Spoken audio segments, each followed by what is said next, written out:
নমস্কার বন্ধুরা, welcome back to my channel cooking and travel world. আজ আমি কার্তিক পূজার ব্লগ নিয়ে চলে এসেছি তোমাদের সাথে শেয়ার করতে। তাই সকাল সকাল ব্লগটা শুরু করছি।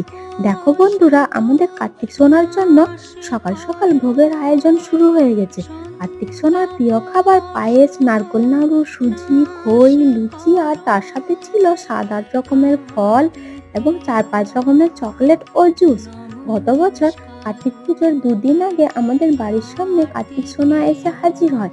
আমাদের কার্তিক সোনাকে তার বাবা ও ঠাম্মি মিলে বাড়িতে নিয়ে যায়। গত বছর আমি বাড়িতে না থাকার কারণে তাই আর পুজো করা হয়ে ওঠেনি। তো এই বছর আমাদের কার্তিক সোনার পুজো করা হয়। আর এদিকে পুরোহিত মশাইও পুজো শুরু করে দিয়েছেন। এইরকম ছোট্ট ছোট্ট ব্লগ দেখতে আমার চ্যানেলটিকে অবশ্যই সাবস্ক্রাইব করে আমার পাশে থাকার চেষ্টা করবে। ভালো থাকবে, সুস্থ থাকবে।